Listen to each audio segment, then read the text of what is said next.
ম্যাচে কি হয়নি, পেনাল্টি মিস, লাল কার্ড ও রিয়াল মাদ্রিদের রাজস্বিক প্রত্যাবর্তন। ভ্যালেন্সিয়ার বিপক্ষে এর সবই দেখেছে রিয়াল সমর্থকরা। তবে ম্যাচের একটা সময় মনে হচ্ছিল লা লিগার রেলিগেশনের শঙ্কায় থাকা ভ্যালেন্সিয়ার বিপক্ষে হয়তো হোঁচট খাবে লা লিগার বর্তমান চ্যাম্পিয়নরা। তবে 10 জনের দলে পরিণত হয়েও সেই অঘটন ঘটতে দেয়নি লুকা মদ্রিচ, জুড বেলিংহামরা।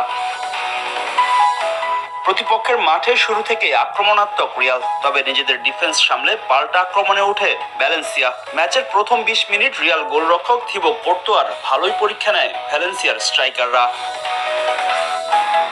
27 মিনিটে স্বাগতিক সমর্থকদের আনন্দে ভাসান হুগো দুরো। হ্যাভিয়ার গুরোর শট কোর্তোয়া ঠেকালেও রিবাউন্ডে বল জালে জড়ান এই স্প্যানিশ ফরওয়ার্ড। প্রথমার্ধে বেশ কয়েকটি আক্রমণ করলেও সমতায় ফিরতে পারেনি মাদ্রিদ।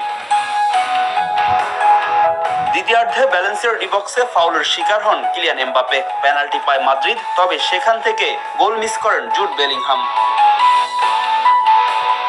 রিয়াল ম্যাচে বড় ধাক্কা খায় 79 মিনিটে। ভ্যালেন্সিয়ার গোলরক্ষককে আঘাত করে লাল কার্ড দেখে মাঠ ছাড়েন রিয়ালের ব্রাজিলিয়ান ফরওয়ার্ড ভিনিসিয়াস জুনিয়র। তবে ম্যাচের নাটক তখনও বাকি। 80 মিনিটে দানি সিবায়োসের বদলি হিসাবে মাঠে নামেন রিয়ালের অভিজ্ঞ মিডফিল্ডার লুকা মদ্রিচ। বদলে যায় ম্যাচের চিত্রপট। 85 মিনিটে এই ক্রোয়েটের গোলে সমতায় ফেরে মাদ্রিদ।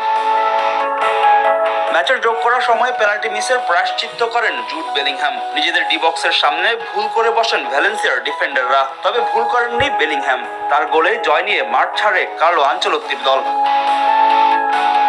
এই জয়ে 19 ম্যাচে 43 পয়েন্ট নিয়ে নগর প্রতিদ্বন্দ্বী অ্যাটলেটিকো মাদ্রিদকে টপকে লা লিগার পয়েন্ট টেবিলের শীর্ষস্থান দখল করল রিয়াল মাদ্রিদ। এক ম্যাচ কম খেলে টেবিলের 2-এ থাকা অ্যাটলেটিকোর পয়েন্ট 41।